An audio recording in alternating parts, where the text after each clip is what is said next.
यहाँ मजनू के टीले पे पाकिस्तानी हिंदू शरणार्थियों के बीच हूँ। मुझे लगता है विदिन 6 मंथ यहाँ के लोगों की नागरिकता भी हो जाएगी और इनको सारी सुविधाएं भी मिलने लगेंगी।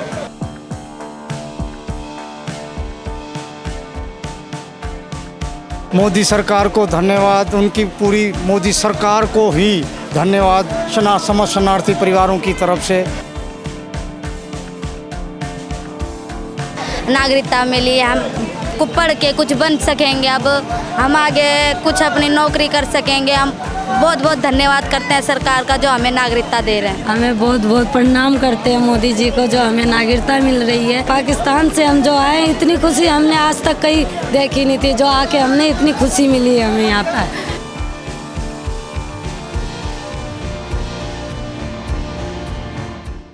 दोस्तों, मैं नरेंद्र धवन दिल्ली अपटूडेट के आज के स्पेशल एपिसोड में एक बार फिर आपका स्वागत है। इस वक्त हम हैं दिल्ली के मजनू टीला के इलाके के अंदर।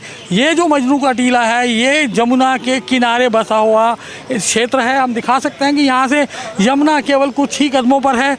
यमुना के किनारे ये बस्ती होने के कारण यहाँ पर बाढ़ की समस्या से सामना करना पड़ा। यहाँ पर रहने वाले जो विस्थापित हिंदू परिवार हैं, यहाँ पर मैं एक बात का जिक्र आपको करना अवश्य चाहूँगा कि ये जो जगह है, ये जो यहाँ पर बस्ती है, इस बस्ती में लगभग 250 से 300 विस्थापित हिंदू परिवार रहते हैं।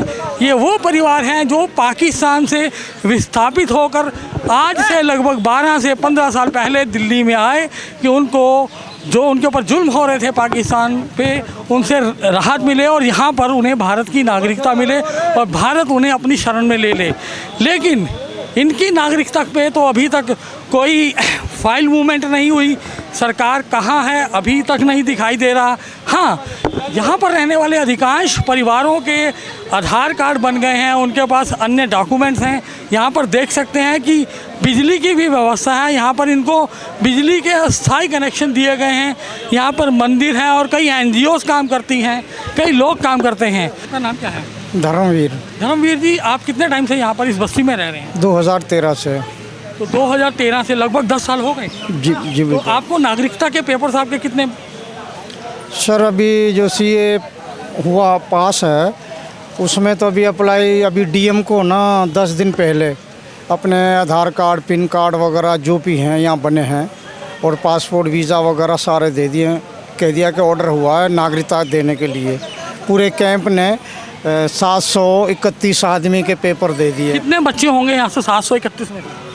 इनमें से लगा लो 700 में 400 बच्चे हैं और कुछ बड़े हैं। यहाँ पर एक चीज़ का जिक्र और करना चाहेंगे, ये जो है वन ऑफ द कैंप है, एक कैंप है जो दिल्ली के अंदर इस तरीके से लगभग 5 से 7 कैंप चल रहे हैं। क्यों धर्मवीर? हाँ, 6 कैंप हैं। 6 कैंप है दिल्ली के अंदर। इस कैंप के अंदर 700 कुछ लोग रहते हैं। 731 लोग हैं जी। तो उनकी नागरिकता की फाइल मूवमेंट आ गई। हाँ, DM मैडम को। लेकिन ये सीमा हैदर का भी तो केस आया। सीमा हैदर के बारे में क्या कहेंगे? देखो, सीमा हैदर यहाँ आने से हज़ारों लाखों लोगों को वहाँ दुख कष्ट पहुँचा है पाकिस्तान में। हुई है। सारे मंदिर तोड़े जा रहे हैं, ज़बरदस्ती बहन बेटियों के साथ किया जा रहा है। उनके साथ वहाँ की गवर्नमेंट कोई एक्शन उठा नहीं रही है, क्योंकि वो मंदिर तोड़ रहे हैं तो तोड़ने दे रहे हैं, लोगों को मार रहे हैं, लूट रहे हैं, बलात्कार हो रहा है। वहाँ की गवर्नमेंट करवा रही, खुद करवा रही। जो सीमा हैदर यहाँ आई है वो क्या गवर्नमेंट ने भेजी है? क्या कारण है, क्यों भेजा है ये? तो यहाँ उनके आते ही वहाँ के हज़ारों हिंदुओं के साथ अत्याचार बढ़ गया है। इसका भी कोई गवर्नमेंट विचार करे, सोचे। आप लोग यहाँ पर हैं तो आपके पीछे में कोई लोग हैं वहाँ पे पाकिस्तान में? उन्होंने तो कहा है, आपसे बातचीत होती रहती है? हाँ, उन्होंने कहा यहाँ बड़ा अत्याचार बढ़ गया। सीमा हैदर वहाँ आने से पता नहीं किस भेज से आई है, क्यों आई है, पुलिस ने भेजी है, सरकार ने भेजी है या खुद आई है, उसकी जांच सरकार करे, कोई ना कोई निर्णय निकलेगा। मगर हम इतना कहना चाहते हैं कि उनकी वजह से वहाँ हज़ारों लोगों पे अत्याचार हो रहा है। एक बात और जो निकल कर आ रही है कि सीमा हैदर तो देश के अंदर यानी कि भारत के अंदर आ चुकी है, लेकिन उसके पीछे जो पाकिस्तान में है वहाँ पर जो हिंदू समुदाय है, वहाँ पर जो हिंदू कम्युनिटी है, उनके ऊपर अत्याचार बढ़ चुके हैं। इसी बीच में कुछ युवा भी हमारे साथ में हैं। भैया, आपका नाम क्या है? मुकेश। मुकेश, आप कब आए भारत में? हम आए थे 2015 में। 2015 में? इनके बाद में आए थे आप? हाँ। तो किस तरीके से आए थे आप? मुझे नहीं पता, मैं छोटा था। छोटे थे आप? तो आपके फादर वगैरह? मेरे पापा हो रहे थे हम। तो अभी क्या करते हैं आप यहाँ पर? पढ़ाई करते हैं, पढ़ाई करते हैं। कौन सी क्लास में? 12th में। 12th। आप कब आए हैं यहाँ पे हिंदुस्तान में? 2013 में। तो क्या कर रहे हैं आप? यहाँ अभी मोबाइल कवर का काम वाम करके बच्चों को कुछ पढ़ा लिखा। कितने बच्चे हैं आपके? 5 है। 5 बच्चे? ये यहीं पर हुए हैं हिंदुस्तान में? हो या 4 वहाँ थे, एक यहाँ हुआ। एक तो भारत का नागरिक हो ही गया। हाँ, सचिन ने हुआ यहाँ पे बच्चा। देश के लिए, पूरे विश्व के लिए अवतार बने पड़े हैं मोदी सरकार। पूरे विश्व के लिए सब ने यही कहा कि मोदी की जो नीति है ना, ये होनी चाहिए सारे देश में। अभी आपको उम्मीद है कि आपको नागरिकता जल्दी मिल जाएगी मोदी जी के राज में? हाँ, नागरिकता मिल गई, मोदी सीएए पास हो गया ना, नागरिकता 24 में हो जाएंगे और मोदी जी भी आएंगे और नागरिकता भी मिलेगी। और अन्य जो काम रुके पड़े हैं, परमात्मा उनके हाथों भी करवाएंगे। तो इसी बीच में यहाँ इस बस्ती के अंदर एक और घर के अंदर हम हैं। घर तो ये इसे हम नहीं कह सकते, इसको आश्रय गृह जरूर कह सकते हैं, लेकिन इन लोगों के लिए ये घर से कम नहीं है। क्योंकि कहा जाता है ना कि जो छत आश्रय दे, जिस छत के नीचे आप रात गुजारते हैं, वो आपके लिए ही घर होता है और उसी में आपको सुकून ढूंढना पड़ता है। तो इसी बीच में इस बस्ती के अंदर कुछ और महिलाएं हैं जो यहाँ पर पिछले कई सालों से एक विस्थापित परिवारों की स्थिति में यहाँ पर रह रही हैं। तो चलिए बात करते हैं और जुड़ते हैं इनसे। आपका नाम क्या है? मेरा नाम आरती है। आरती, आप कितने टाइम पहले आए थे आरती जी यहाँ पर? हमें 9 साल हो गया है। बाढ़ के बाद क्या आपको मतलब किस तरह की परेशानी आपको आई है? वैसे बाढ़ तो इतनी अंदाजा नहीं है, इतनी बाढ़ आई है सर। अभी तो बाढ़ इतनी आई है, इतने दलदल फंस गए हम। तो सुविधा तो हो गई है, खाली खाने पीने की सुविधा हो गई है। अभी एक और नाम पाकिस्तान की जो महिला आई है, सीमा हैदर, उसको जानते हैं? अच्छा नहीं किया सर, उसने बिल्कुल अच्छा नहीं किया। वो 4 बच्चे छोड़ के आई है, जरूरी किसी कारण की वजह से नहीं आई, वो तो लेकर आई है। नहीं लेके आई है ना, उसने गलत काम किया, नहीं आना चाहिए था उसे। आप भी तो यहाँ पर आए भारत। हमें तो हमारा ये तो हमारा हिंदुस्तान, हमें आना चाहिए था। वो मुसलमान, वो कैसे आ सकती है? हमारा तो भारत है, हम तो आए हैं। आएगी वो सब कह रहे वो जासूसी थी, वो तो पता नहीं, भगवान जाने वो कौन था। आपका नाम क्या है मैडम? मेरा चंद्रमा नाम है। चंद्रमा जी, आप कितने टाइम पहले यहाँ पर आए? 10 साल हो गया हमारा, 10 साल हो गया। जो सीमा हैदर के बारे में क्या कहेंगे? उसके आने से आपकी नागरिकता को थोड़ा फर्क पड़ेगा या सरकार या और लोग आपको किस नज़र से अब देखने लगे? वो तो सर सरकार की मर्जी है कि नागरिकता के बारे में इस जो आई हुई महिला उसका क्या है ताल्लुका, वो हमें पता नहीं है। अगर वो अपना घर बार सब छोड़ के आ गई है यहाँ पे, चिड़िया भी एक घिसला नहीं अपना छोड़ती है, वो अपना सब परिवार छोड़ के आ गए थे यहाँ, उसको अपनाना चाहिए। अगर अपनाएंगे नहीं तो उसको क्या करेंगे, वापस भेजेंगे तो उसको मार दिया जाएगा। वो भी किस पे पाप चढ़ेगा? वो पाप यहाँ हिंदुस्तान वालों को लगेगा, क्योंकि उसको बहू हो बेटी हो उसको अपनाना चाहिए। विस्थापित हिंदू कॉलोनी है, यहाँ पर लगभग 300 से 350 परिवार हैं। पूरी दिल्ली के अंदर ऐसे 6 से 7 कैंप हैं। और वहीं पर जो सीमा हैदर का केस है, जो उसके नागरिकता की बात तो आती है, लेकिन इन परिवारों को अभी तक नागरिकता की बात नहीं की गई। और केंद्र में भी आपकी सरकार है, विदेश मंत्रालय कैसे देखता है? जब इनको यहाँ बुला लिया है तो इनकी बाकी व्यवस्था भी केंद्र सरकार कर रही है, समय आने दीजिए। मतलब मान के चलें कि इनको नागरिकता मिलेगी, देर मिलेगी? मेरे चेहरे की मुस्कुराहट से आपको अंदाज़ा लगाना चाहिए। तिवारी जी, अभी आप जिस जगह खड़े हुए हैं, ये विस्थापित हिंदू परिवारों की बस्ती है, जहाँ पर इनकी नागरिकता को लेकर 12-12, 13-13 साल हो गए हैं। वहीं जो सीमा हैदर है वो अभी चर्चाओं में है, उसको नागरिकता देने की बात आ रही है।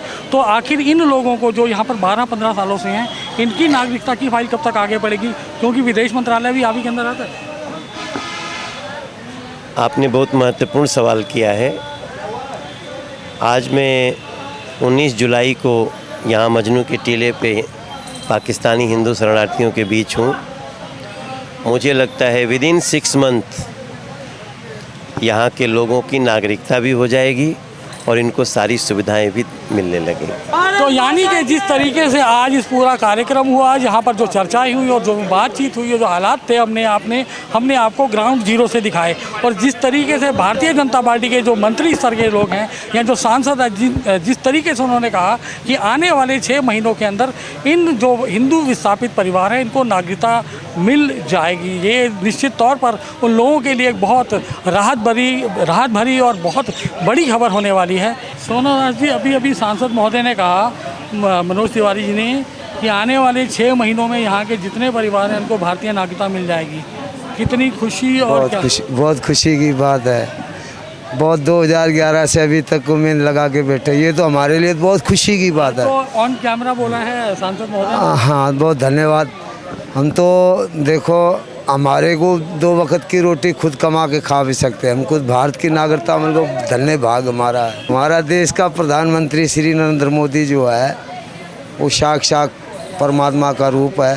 और सनातन धर्म जो भी हमारे देश के प्रधानमंत्री ने इनने बचाया है, और ये सबको मिला जुला के सबका साथ सबका विकास सबसे अच्छा ही चलता। हमारा देश का प्रधानमंत्री पता नहीं कितने सालों से हमारे देश के प्रधानमंत्री अभी भारत का हुआ है, उनको हम तो बारंबार प्रणाम करते हैं। बहुत खुशी है हमें, सब परिवारों को।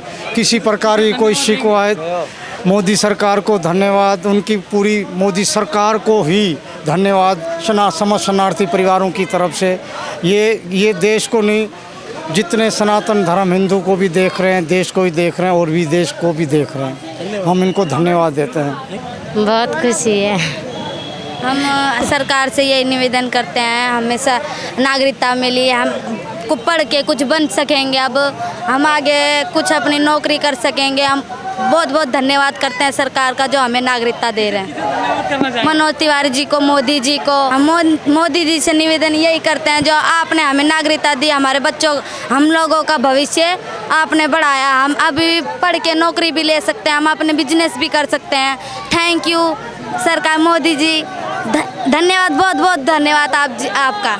हम तो खुश होंगे, राजी हो जाएंगे, नागरिकता मिल जाएंगे, यहाँ का हो जाएंगे। 6 महीने के अंदर बोल रहे हैं। 6 महीना बोला है, अभी बस इसकी मर्जी है, यही करेगा। बहुत अच्छी है, धन्यवाद है मोदी जी का। हमें बहुत बहुत प्रणाम करते हैं मोदी जी को, जो हमें नागरिकता मिल रही है। और हम बहुत खुश हैं मोदी जी को भी, जो हमें ये जो कह के गए हैं वो उसमें बहुत ज़्यादा खुशी। और दिल हमारा, पाकिस्तान से हम जो आए, इतनी खुशी हमने आज तक कहीं देखी नहीं थी, जो आके हमने इतनी खुशी मिली है हमें यहाँ पर। का कार्यक्रम जिसके अंदर कि हमने देखा कि किस तरीके से इस कैंप के अंदर जितने विस्थापित हिंदू परिवार आए हुए हैं, जो पिछले 13 से 15 सालों तक से यहाँ पर रह रहे थे, आज जिस तरीके से यहाँ के सांसद मनोज तिवारी ने घोषणा की और ये कहा, उनको वायदा दिया कि आने वाले 6 महीनों के अंदर इन सभी लोगों को भारतीय नागरिकता दे दी जाएगी। और उसके बाद से हमने जिस तरीके से बात की यहाँ पर रहने वाले कुछ लोगों से, युवाओं से, बच्चों से, और उनके चेहरों पर जिस तरीके की खुशी थी वो देखते ही बनती थी कि आखिर हो भी क्यों ना कि उन्हें भारत की नागरिकता मिलने जा रही है। तो ये था हमारा वो प्रयास कि जिस बात को हमने अपने चैनल के माध्यम से उठाया, इन लोगों की जो शिकायत थी, जो मांग थी, उसको हमने सरकार तक रखा। क्योंकि जिस तरीके से सीमा हैदर जब ट्रोल हुई, उसकी नागरिकता को लेकर देशवासियों ने पूरे सोशल मीडिया को भर दिया उसकी नागरिकता को लेकर।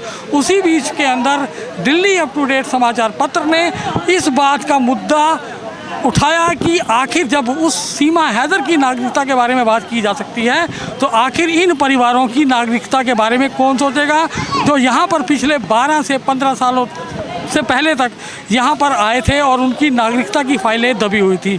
तो हम ये बात आपको बताना चाहते हैं कि आज दिल्ली अप टू डेट के कैमरे पर यहाँ के सांसद मनोज तिवारी ने वायदा किया कि इन परिवारों को आने वाले 6 महीनों के अंदर नागरिकता दे दी जाएगी। और ये उसी मुहिम का हिस्सा है जिसे हमने उठाया और आपने सराहा। उम्मीद करते हैं कि आपको ये एपिसोड भी पसंद आएगा और आप भी इस कार्यक्रम को, इस एपिसोड को ज़्यादा से ज़्यादा लाइक कीजिए, शेयर कीजिए और कमेंट कीजिए, ताकि हमारी टीम का हौसला बढ़ता रहे और हम इस तरीके से ज़मीन से जुड़े हुए मुद्दे उठाते रहें और सरकार तक पहुंचाते रहें। आज के लिए इतना ही, शीघ्र मिलते हैं एक नए एपिसोड के साथ। मैं नरेंद्र धवन, कैमरा जर्नलिस्ट शानू के साथ, दिल्ली अप टू डेट।